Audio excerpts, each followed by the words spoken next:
গতকাল আমাদের ভারতীয় যে সংসদ, গণতন্ত্রের যে সর্বোচ্চ পীঠস্থান, সেখানে যে বিরোধী দলনেতা রাহুল গান্ধী এই সংসদে দাঁড়িয়ে একটি মিথ্যাচার, একটি বক্তৃতার মাধ্যমে মিথ্যা এবং হতাশা এবং তথ্যবিহীন কথাবার্তা উনি পরিবেশন করেছেন। তার এই সময়ের যে বক্তৃতা, আচরণ সংসদীয় মর্যাদার সাথে মোটেও মানানসই ছিল না। সেখানে এই লোকসভার আলোচনা রাষ্ট্রপতির ভাষণের উপর হচ্ছিল, কিন্তু রাহুল গান্ধী বিরোধী দলনেতা উনি সেখান থেকে বিচ্যুতি ঘটিয়ে উনি সংসদে কিছু মিথ্যা বলেই নিজেকে জাহির করার চেষ্টা করেছেন। উনি সেদিন উনার যে বক্তব্য, সেই বক্তব্য হিন্দুদের চরম অপমান করেননি, তাদের সহিষ্ণু এবং ঘৃণ্য ও মিথ্যাবাদী বলে অবহিত করেছেন। আমরা ভারতীয় জনতা পার্টি তার ধিক্কার জানাই।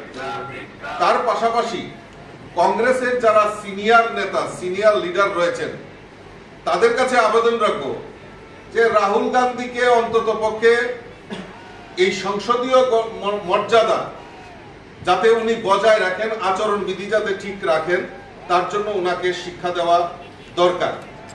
কারণ উনি 2004 সাল থেকে উনার কোনো সাংবিধানিক পদ ছিল না।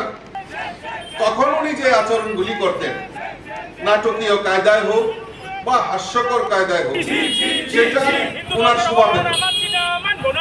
কিন্তু এখন উনি একটা সাংবিধানিক পদমর্যাদায় রয়েছে এবং এই সংসদের মতো জায়গায়, যে পীঠস্থান, যেখানে গণতন্ত্রের পীঠস্থান সবচেয়ে বড় পার্লামেন্ট, সেখানে দাঁড়িয়ে এইরকম আচরণ, সেটা ভারতবর্ষের মানুষ সেটা ভালো চোখে দেখছে না। আজ মানে গতকালকে উনি হিন্দুদের চরম অপমান করেছেন।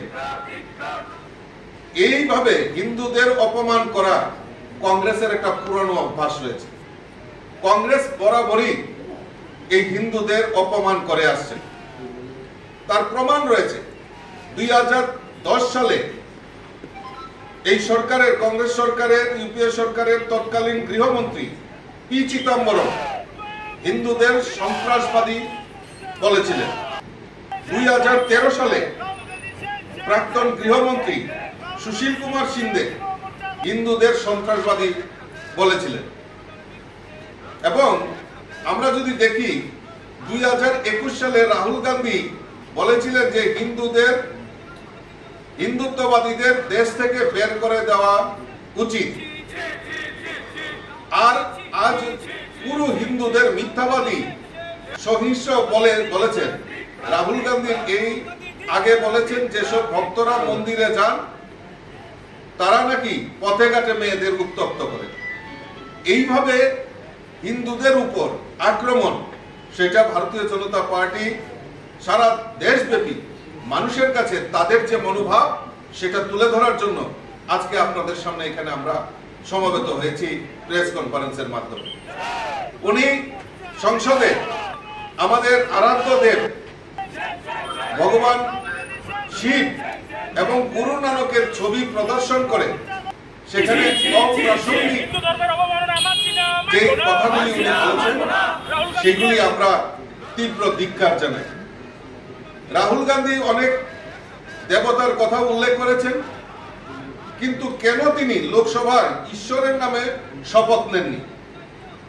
আমরা যদি দেখি 2014 সালে উনি ঈশ্বরের নামে শপথ নিয়েছেন, কিন্তু 2014 থেকে 2024-এ এমন কি পরিবর্তন হলো যে উনি ঈশ্বরের নামে উনি শপথ নেননি? সত্যবাদিতার পক্ষে উনি সেখানে শপথ নিয়েছেন। আমরা যদি দেখি উনি গতকালকে অগ্নিবীরের মতো কথা, অগ্নিবীরদের কথাও উনি তুলে ধরেছেন এবং সেখানে মিথ্যাচার উনি বলেছেন যে সেখানে অগ্নিবীর পরিকল্পনায় শহীদদের কোনো ক্ষতিপূরণ দেওয়া হয় না, কিন্তু এটি একটি বড় মিথ্যা কথা। মাননীয় প্রতিরক্ষা মন্ত্রী শ্রী রাজনাথ সিং তৎক্ষণাৎ রাহুল গান্ধীর এই মিথ্যাচার উন্মোচন করে বলেছেন যে অগ্নিবীর পরিকল্পনায় শহীদদের 1 কোটি টাকা দেওয়ার সহায়তা দেওয়া হয়। এটা প্রথমবার নয় যে কংগ্রেস সেনাবাহিনী নিয়ে প্রশ্ন তুলেছেন। কংগ্রেস পার্টি এর আগেও সেনাবাহিনী নিয়ে প্রশ্ন তুলেছেন এবং দেশকে বিভ্রান্ত করার চেষ্টা করেছে।